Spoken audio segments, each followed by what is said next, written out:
Järgmises loos räägime praamiühendusest Mandri ja meie suursaarte vahel. Täna keskööst alustab siis Saare ja Hiiumaa vahelise parvlaevaliikluse opereerimist Tallinna Sadama juurde loodud ettevõtte TS Laevad. Paraku teeb ta seda ilma ühegi oma laevata ja ilmselt sadamates ette tulevate probleemidega piletimüügis.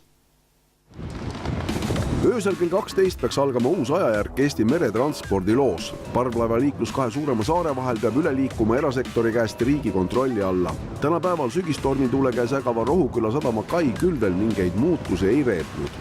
Loodetavasti ei muutu midagi, vähemalt mitte halvemuse poole. Kuuldavasti läheb laevaliin pikemaks graafike ja muidugi hakatakse soojakutest müüma ja internet pidi ilusti töötama, aga väidetavalt, aga eks näis. Pileti ma sain homseks tagasi ka juba osta, aga kas ma tagasi saan? Seda ma ju ei tea. Ma arvan, et tihti inimesele ei muutu midagi paremaks. Piletisüsteemide ülekandmine ja reisijate teenindamine pileti müügiks peab olema homme hommikuks valmis. Võib olla erinevaid tehnilisi probleeme, näiteks see, et piletikontroll toimub ainult käsiskänneriga, mis tähendab automaatselt kohe pikemalt. Et kogu tehnilise valmisoleku me lepingu järgi saame 2 nädala jooksul. Uusi laevu veel ettevõttel ei ole. Nende tulek võtab aega, kui kaua veel on täna padaril raske öelda. Milliste laevadega siis vedama hakatakse? Oludes, kus üks laev, Hiiumaa, on meil täna õhtul Tallinnas dokis.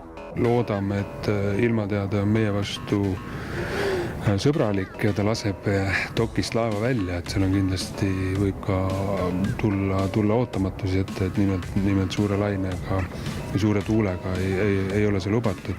Aga teada on siis see, et Santola ja Regula on Hiiumaa liinil ja siis Hiiumaa ja Harilaid peaks olema siis Saaremaa liinil, et veel kord, et kui Hiiumaid ei saa dokist välja, siis me oleme täna ka päevadse tegelenud varuplaani otsimisega. Varuplaan on Parvlavionas, mille rendileping eelmise omanikuga lõpeb tänasega. See eeldab selle laeva rendilepingu pikendamist uue operaatori poolt.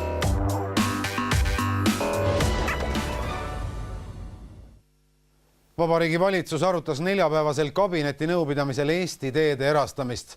Majandus- ja taristuminister Kristen Michali sõnul on nüüd kavas koostada ka põhjalikum nimekiri ettevõtetest, mida erastada võiks. Michal märkis, et tema hoiak on alati olnud, et riik ei pea olema osaline toimival turul, pigem regulaatoriks või siis vajadusel teenust tellima. Eesti teed on erastamise poole liikumise laine esimene pääsuke ning sellisena ka väga põhimõtteline ühe suuna algus.